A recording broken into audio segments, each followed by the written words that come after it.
بسم اللہ الرحمن الرحیم۔ اللہ رب العزت جب کوئی نیکی کا کام کرنے کی توفیق عطا فرمائے تو وہ کوشش کریں کہ نیکی اس طرح کریں جس کا اجر زیادہ سے زیادہ ہو، فوائد زیادہ سے زیادہ ہوں۔ مثلا قربانی کا موسم قریب آ رہا ہے، اس موقع پر ہر وہ شخص جس پر قربانی واجب ہے اس نے قربانی کرنی ہے۔ بعض وہ جن پر قربانی واجب تو نہیں ہے لیکن پھر بھی وہ ثواب کی نیت سے کرتے ہیں۔ بعض حضرات اپنی قربانی کے علاوہ حضور اکرم صلی اللہ علیہ وسلم، صحابہ کرام رضی اللہ عنہم اجمعین، ائمہ مجتہدین اور اولیاء کرام یا اپنے اعزاء اقربا خصوصاً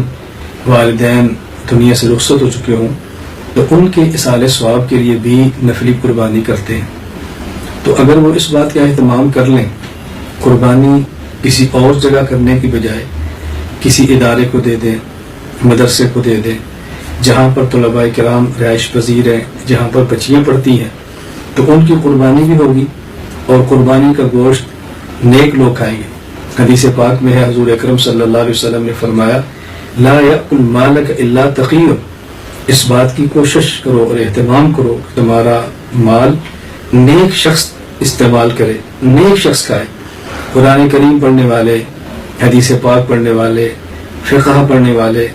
دین کا علم حاصل کرنے والے، ان سے نیک لوگ دنیا میں کون ہو سکتے ہیں؟ جن کے لیے فرشتے مغفرت کی دعائیں کرتے ہیں، جن کے لیے سمندر میں مچھلیاں مغفرت کی دعائیں کرتی ہیں۔ تو میں تمام حضرات کو اور اپنی خواتین، ماؤں اور بہنوں اور بیٹیوں کو یہ گزارش کروں گا کہ اگر آپ قربانی کرتے وقت اس بات کا اہتمام کر لیں، مرکز اہل سنت والجماعت 87 سنوبی سرگودا، جہاں طلباء کرام بھی پڑھتے ہیں، علماء کرام بھی پڑھتے ہیں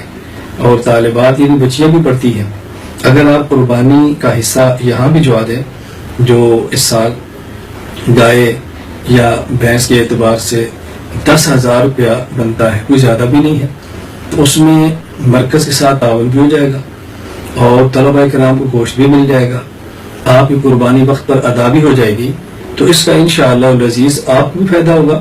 اور ہمارے طلباء اور ادارے کو بھی فائدہ ہوگا۔ آپ کے علم میں ہے کہ ہمارا مرکز عقائد اور اعمال کی محنت کے لیے کس حد تک کوشش کر رہا ہے، یہ کوئی ٹکی چھپی بات نہیں ہے، سب کے علم میں ہے۔ تو ہر موقع پر اہتمام کرنا چاہیے کہ جس حد تک ممکن ہو آپ تعاون کریں۔ تو میں گزارش کروں گا اس موقع پر اگر آپ قربانی کا حصہ مرکز بھی جوا دیں تو انشاءاللہ العزیز آپ کو قربانی کا اجر بھی ملے گا،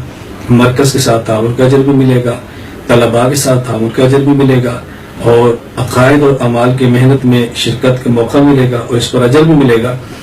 اللہ رب العزت ہم سب کو دین کی خدمت کرنے کی توفیق عطا فرمائے اور دین کی خدمت کرنے والوں کی خدمت کرنے کی توفیق عطا فرمائے، پھر اللہ اپنے دربار عالی میں اس محنت کو قبول فرما لے۔ السلام علیکم ورحمۃ اللہ وبرکاتہ۔